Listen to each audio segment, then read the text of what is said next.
In this presentation, we want to take a look at some terminology related specifically to QuickBooks, in this case focusing in on the term forms as it relates to QuickBooks within QuickBooks Pro 2020, QuickBooks Desktop 2020. Here we are in our Get Great Guitars file. We currently have the Open Windows open. You can open the Open Windows by selecting the View dropdown and the Open Windows list. We have the Home tab open. In order to open the home page, you would go to the Company dropdown and the Home page. Now we want to talk a little bit more about the term of form within QuickBooks. We've discussed this a bit as we've gone through the Vendor Center and the Customer Center, the flows of the activity. We want to emphasize it more here because it's really important to understand the terminology that you'll be using, because when you talk to different people, they're going to be thinking about different kind of terminology, and even within the field of accounting, it will change. For example, if you're talking about an accountant that's basically learning accounting theory, they're learning in terms of debits and credits, and not so much through the data input forms. So when we, as an accountant, as a bookkeeper, talk to someone who's mainly focusing in on financial transactions being recorded, which could include people like auditors, then we need to understand the different types of terminology that we will be talking about. So the term form in this case, then, when we think about QuickBooks, will mean these data input screens. So things like bills, things like the pay bills, which will in essence be checks, the create the invoice, the receive payment, the create sales receipt. These for QuickBooks are the forms. Now, if I was not in QuickBooks and other accountants might see these screens as basically data input screens or something like that, QuickBooks will typically call these forms. And for QuickBooks then, the forms, which are these basically data input screens, are going to be the things that drive financial transactions. If I was on the accountant side of things, or if I was learning just basically financial accounting, possibly when you're talking to auditors or other people in the accounting field that do not work specifically with QuickBooks or other accounting software that uses similar terminology, then they would think of financial transactions basically with debits and credits. The actual transactions or the actual increases and decreases in accounts, basically the accounting equation going up and down.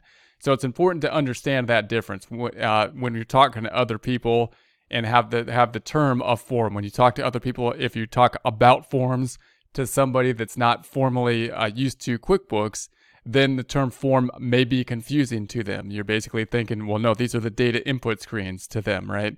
And if you're talking to someone that's proficient in QuickBooks, or if they are talking to you and they use the term form, then you're going to want to basically be able to understand where they're going to.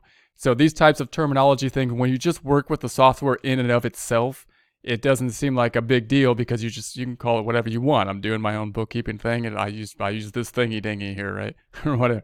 But when you go to get advice, when you go to look at the help views for QuickBooks, when you try to get information on something that went wrong, when you communicate to other people, it's useful to communicate the language. If you work with clients or other employees, it's useful to tell them, hey, this is what the language is of QuickBooks, and actually speak in that language. So when you start working with QuickBooks, note that you're going to have to learn a few different languages. You're going to have to learn accounting language in general, because it uses different types of terminology. And then you're going to have to learn QuickBooks language, and QuickBooks deals with different types of formats of things and different kind of language as well. And then you'll be able to talk whatever language people are in. If the auditor comes in and speaks, formal accounting language but doesn't know QuickBooks language, then you can basically be the interpreter there.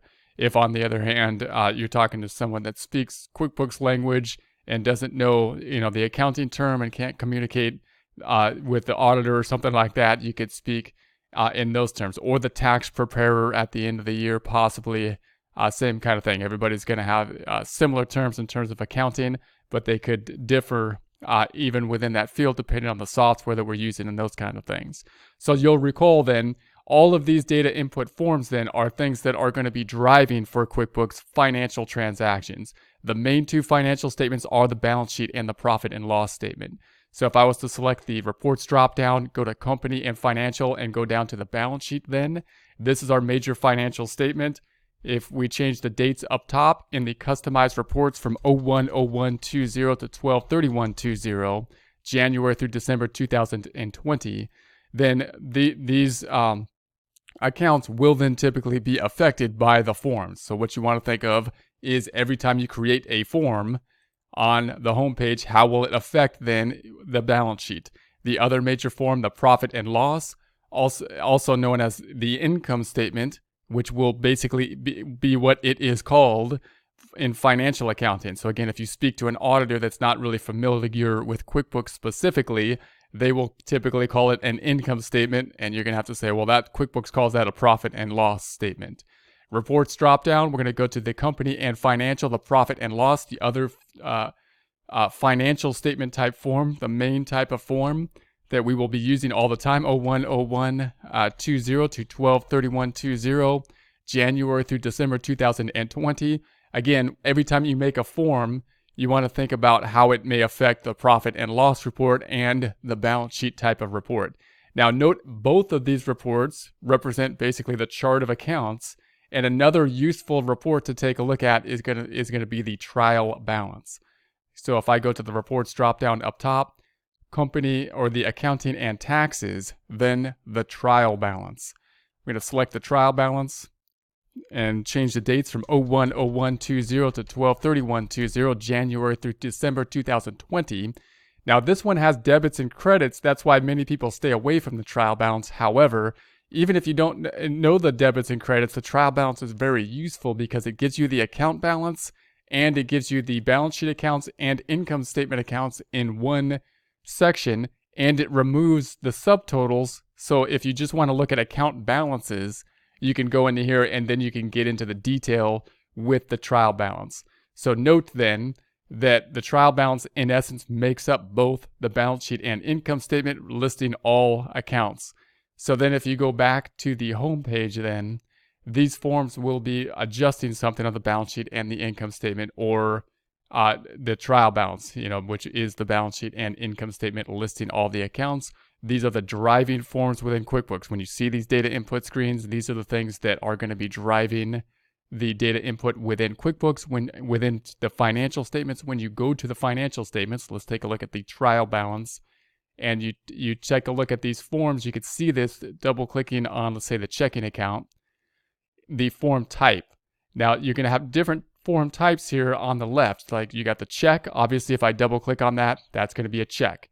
The check is going to be a form. If I close this back out, we have the transfer, we have a deposit. If I double click on the deposit, that's going to be a type of form that we've seen. So that's going to be a data input form that will drive the transaction. We also have a bill pay check, which is a check, but QuickBooks is specifically calling it a check that was to pay a bill. So if I double click on it, still a check form, but you'll note that the bottom is a little bit different because it would use the check pay feature, which was to pay off an accounts payable. So it's very useful that QuickBooks, closing this back out, has that added feature because it can really tell us a lot in just a short amount of time. Then we have the sales tax payment, same kind of thing. If I double click on the sales tax payment, I have a check, but it went through the sales tax payment module and therefore has a different format to it on the bottom of the check. Closing this back out, you can see those items here. If I close this back out and go into, say, accounts receivable, we'll then see invoices here, which is going to be a type of form, and then the payment. So if I double click on the invoice, that's going to be the form. In essence, the data input screen that's going to drive the financial transaction to allow QuickBooks the information in order to record the debits and credits or the increases and decreases of the accounts. Then we have the payments, which is going to be the other type of form in the accounts receivable. This is going to be the form. Double click or closing this. Then if we go down to, say, the accounts payable, let's say, which is going to be here, double clicking accounts payable, we then see we have bills and the checks that pay the bill. So if I double click on a bill, we have another kind of data input form. This is going to be a data input form. And then if I close that out in the check payment, this is going to be a check, but again, it's specifically a payment of the bill. In other words, it's coming out of accounts payable. Double clicking on that, we have the check. Again, check, but the bottom's a little bit different than a normal check because it's coming out of accounts payable. Closing this back out, closing this back out. So going back to the home page, So our practice as we start to go and input data into our couple months of data is not just to enter the data input into the forms, it's to learn the terminology of the forms, to be able to communicate what a form is to other types of people, or be able to interpret other people's communications with us when they're talking about financial transactions or possibly debits or credits or the effect on the balance sheet and the income statement. We also want to think about, in order to do that, we need to be able to think about what each of these forms will do way beyond the data input. What's it going to do to the financial statements? What are the accounts going to be affected? And we also need to think about how can we set up these forms for anything that's going to be needed in order to fill them out as easily as possible. For example, and most importantly, with regards to the creation of an invoice and the creation of a sales receipt, in which case we're going to need the items to be set up. To set those up, we'll think about that when we start a new company. And of course, the employee information has some detail in setting up the employee information.